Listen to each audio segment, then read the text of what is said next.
Okay, so you know how sometimes like a tiny little thing can blow up and like everyone's talking about it? Oh, yeah, totally. Well, we saw that happen just the other day with Senator Deb Fisher's swearing-in ceremony for her third term.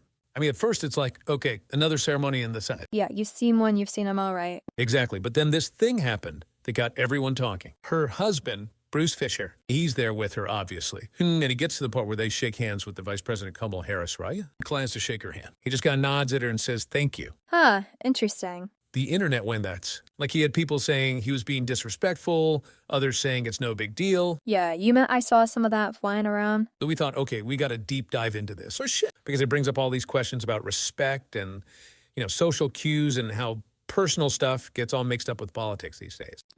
Absolutely, especially in this case, right? I mean, that VP Harris being the first woman versus black woman and first South Asian vice president. Exactly. It adds this whole other layer to the whole. He really did. I mean, just speaking of our handshakes in general, it's fascinating how much weight we give out of it. Like, we just do it our man. And clear and like reflex. Yeah, but if you look back historically, handshakes have meant so much more. Oh, really? Like what? Well, in some cultures, they were like literally feeling a deal. And other times, it was a way of showing you weren't carrying a weapon, like, see my empty hand. Yeah, so you can see how a simple handshake can become this really loaded gesture. Especially on a stage like that with everyone watching. Right, and we can't know for sure what was going through Mr. Fisher's head, but it's a perfect example of how powerful nonverbal communication can be, sometimes even more than words. I mean, think about it. If you ever been in a situation where a handshake or like someone not shaking your hand really stood out to you. Oh yeah, totally, all the time. Yes, like you read all this meaning into it.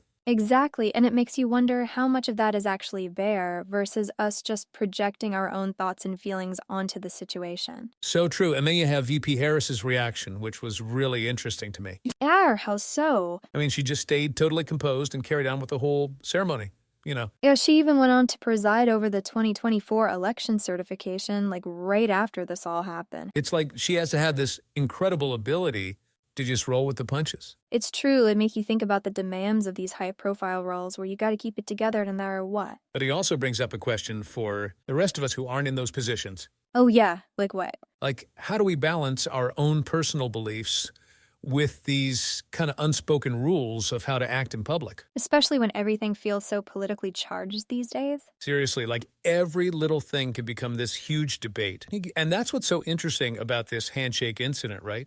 It makes us think about how we interpret what other people do and if we're maybe jumping to conclusions too quickly. Totally. I mean, was Mr. Fisher making some kind of statement? Or was he just uncomfortable with physical contact like some people have suggested? Right, we just don't know, but it's easy to get caught up in our own assumptions. It really is. Like, we need to remind ourselves to consider all the different possibilities. And give people the benefit of the doubt sometimes. Exactly, because the truth is, we just don't always have all the information. And in today's world, those little moments get amplified so quickly. Totally. If like 1 minute it's a handshake, the next minute it's national news. So going back to all those articles we shared, what do you think is the biggest takeaway from all of this? I'd say it's a reminder of how important it is to be open to different perspectives. Like really trying to understand where someone else is coming from. Yeah, because this whole thing started with something so small, but it sparked all these bitter conversations about social norms, respect, and how we communicate without even saying a word. It really shows how these unspoken things